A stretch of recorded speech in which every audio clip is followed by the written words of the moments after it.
Mon cœur saigne.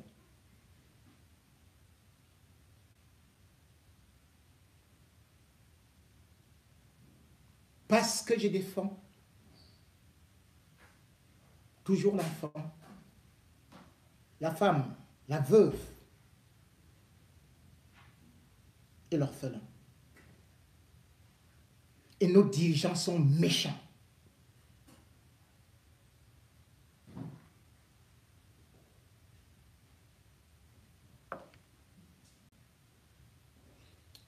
Vous avez suivi l'assassinat barbare d'une dame.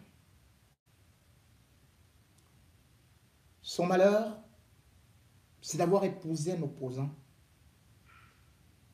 coordonnateur général du MRC de Maurice Kamto, présenté comme ennemi public.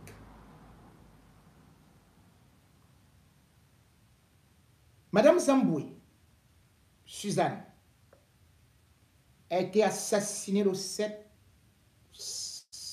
septembre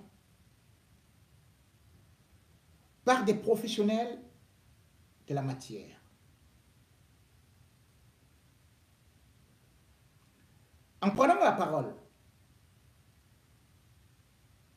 lors de son dernier direct, Maurice Kamto lui a rendu hommage en exigeant aussi la justice. Mais j'ai pu vous dire, oublions, il n'y aura jamais de justice. Dans un pays où on dit qu'il y a le multipartisme, dans un pays où on dit qu'il y a la liberté d'association et que les partis politiques peuvent manifester, voici donc des gens qui ont été jetés en prison sous prétexte qu'ils voulaient marcher, n'ont rien cassé, n'ont insulté personne, et 3 ans que le coordonnateur est en prison. Et le pire, pour encore l'achever, on est non seulement venu humilier son épouse, assassiner avec une cruauté digne de Dracula.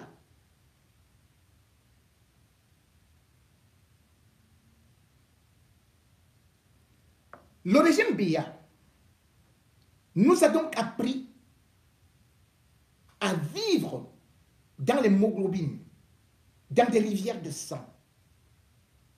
Le régime Biya nous a appris à voir des images où on peut tirer sur des femmes portant des enfants au dos. Le régime Biya nous a habitués à voir toutes les femmes des opposants se faire violer, se faire abattre, se faire humilier.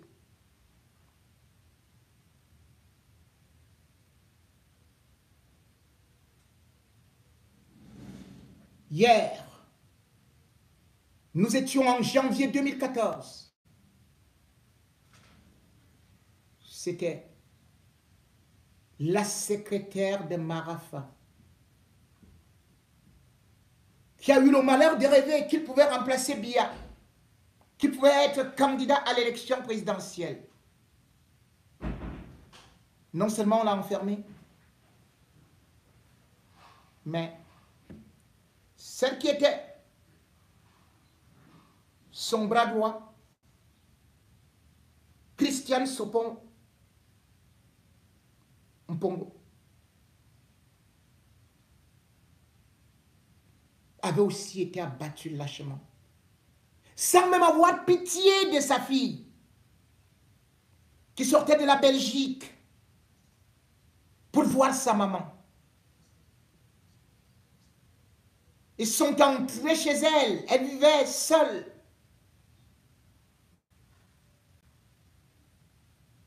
Dans son domicile, dans un quartier de riches, au Golfe, pour l'assassiner.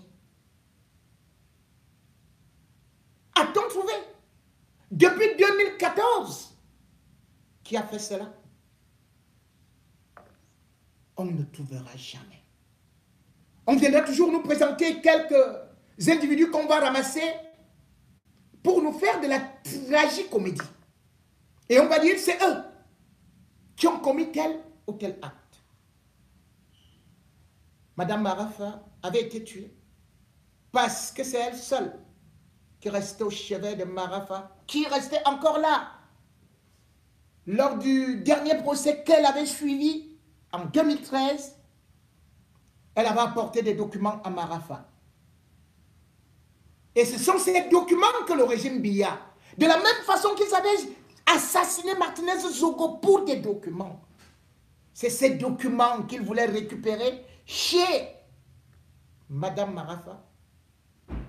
Pas Madame Marafa, chez la secrétaire de Marafa. Mais aussi,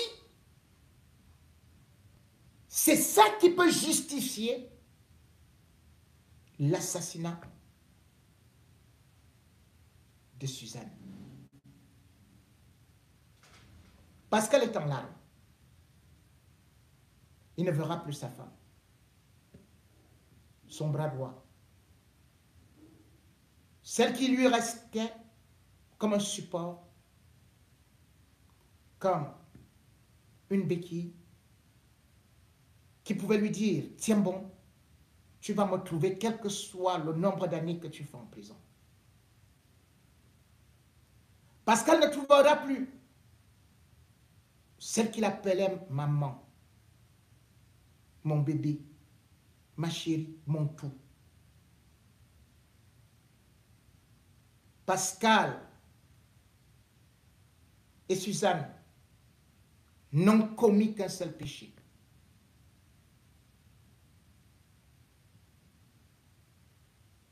Être dans l'opposition. Pourtant, on a légalisé les partis politiques. À quoi bon ça servait? Il aurait fallu qu'on abandonne cela et qu'on laisse le parti unique et que Paul Biya soit proclamé président à vie.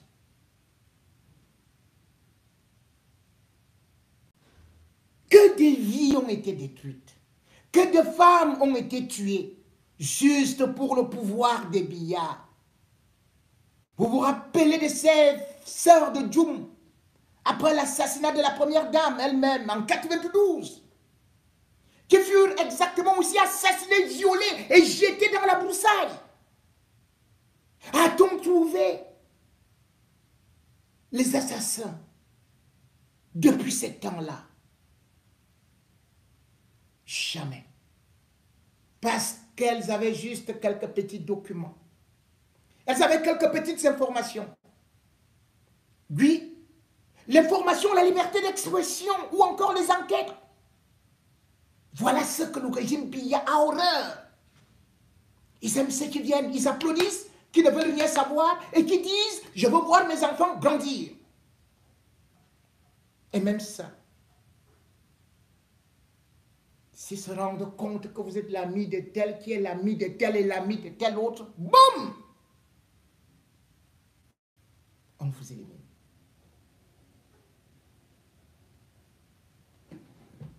Rivière de sang. Ça devrait être le film de ce qu'on peut appeler le régime Biya.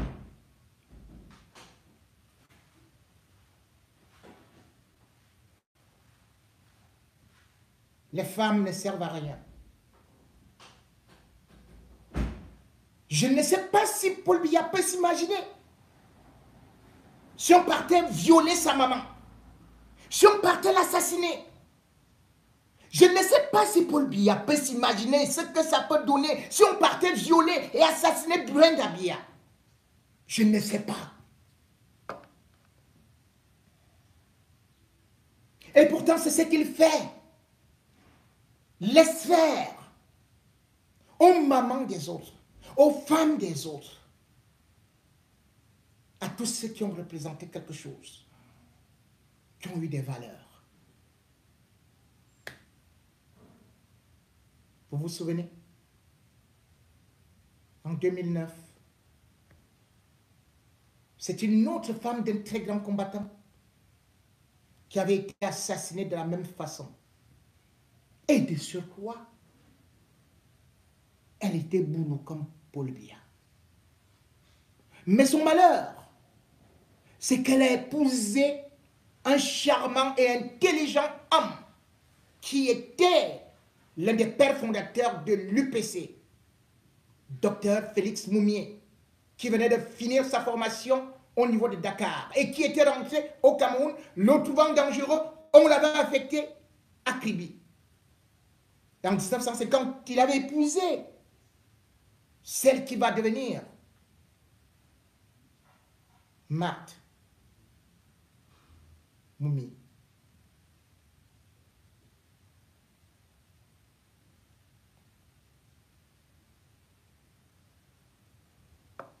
Marthe Moumié a vécu les pires tortures. Oui, Paul Biya n'était pas encore là, mais c'est pendant le règne de Paul Biya qu'elle a été sauvagement assassinée. Puisque déjà en 1955, elle fut, alors qu'elle n'avait que 18 ans, présidente de l'Union démocratique des femmes camerounaises.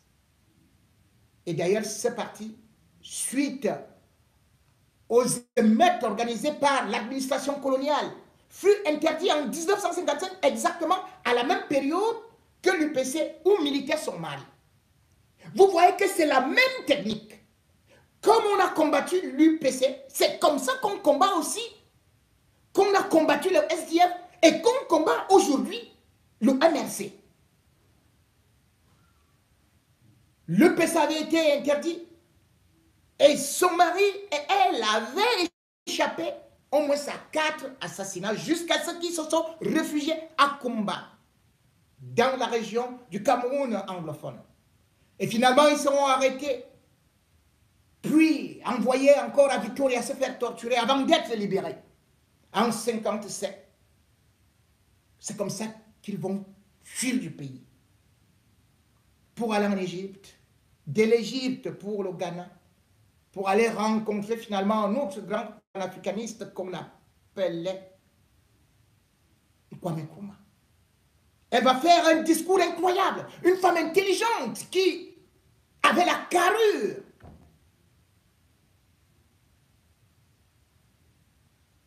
d'être même comparée à celle de Mandela. Son discours avait ébloui tellement à Accra. C'était la seule femme qui parlait. Elle avait une intelligence incroyable. Mais finalement, on avait abattu, on avait tué son mari.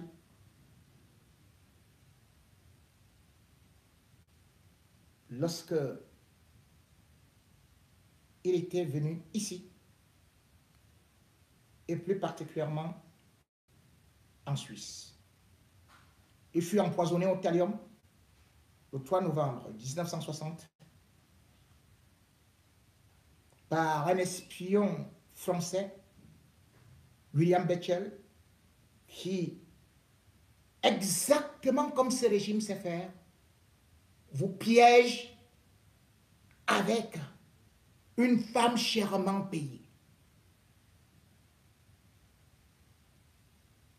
Elle avait continué son combat. Elle avait d'ailleurs demandé que la dépouille soit rapatriée.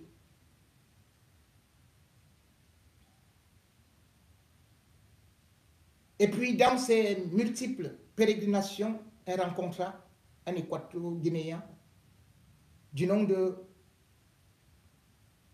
Antonio Ndong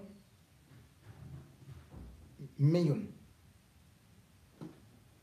Celui-là, lui aussi, il combattait les colons espagnols et puis il s'était marié en 1956. Jusque-là, on la persécutait.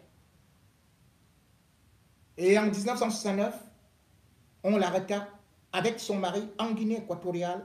On l'enferma sous prétexte qu'ils étaient en train de préparer un coup d'État. Devant elle, son mari fut fusillé. Le deuxième. Et au lieu de la renvoyer en Guinée, là où elle s'était définitivement installée, et d'ailleurs avec feu Félix Moumié, on décida de l'envoyer au Cameroun. Entre 69 et 74, elle fut torturée, non seulement en Guinée équatoriale, mais surtout au Cameroun. Plus de 4 ans et demi. Dans ce qu'on appelait la brigade mixte mobile. Là où se trouvent actuellement les hommes des hommes lois. C'est là-bas où Fauchivé les torturait. La torturait. Elle avait réussi à résister. Et lorsqu'elle est sortie, elle était un peu fatiguée, mais elle n'avait pas abandonné le combat. Le régime Biya est arrivé à continuer à la poursuivre. D'autant plus qu'elle va produire un livre au titre évocateur, Victime du néocolonialisme. Félix Moumié, mon mari.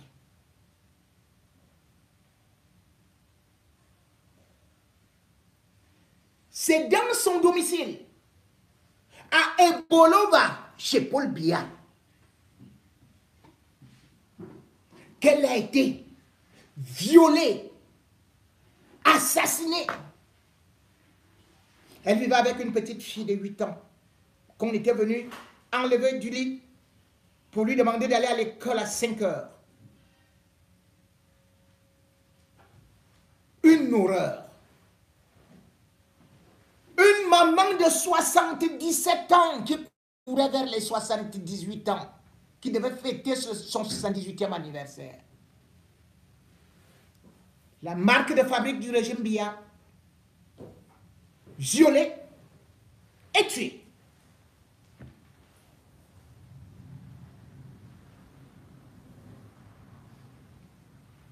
On n'a jamais trouvé. On vient toujours comme d'habitude, nous présenter c'est elle, c'est elle, c'est elle, et après c'est terminé.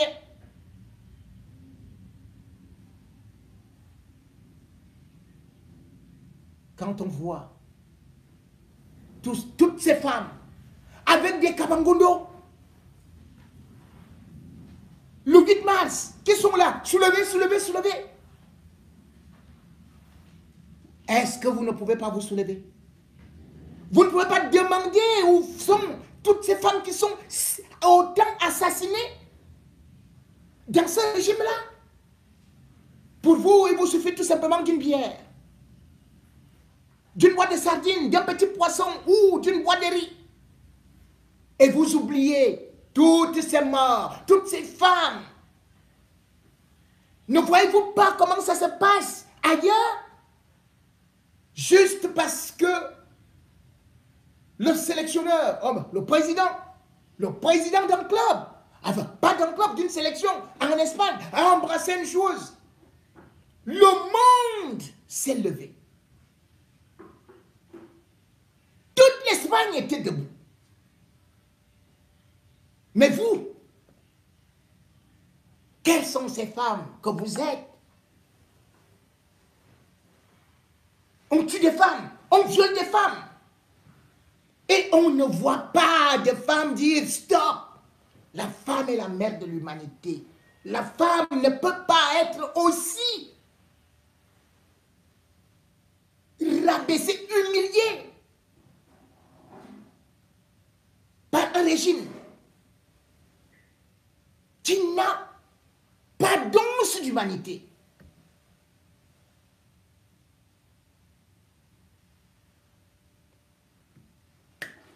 Suzanne Zamboué,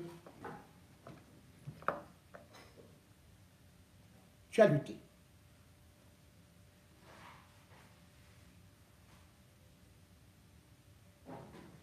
Tu vas entrer dans l'histoire. Tu as laissé ton mari et continue à lutter avec nous. Parce que nous finirons par libérer ce pays. Ce pays qui prétend être un continent ou une galaxie où il n'y a rien. Nous finirons par libérer ce pays de la tyrannie. Nous finirons par libérer ce pays de ces démons, de ces buveurs de sang. Nous finirons par libérer ce pays de ces régimes misogynes.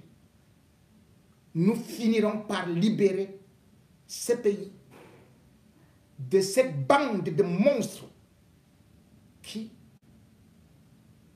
n'ont de cœur que de pierre.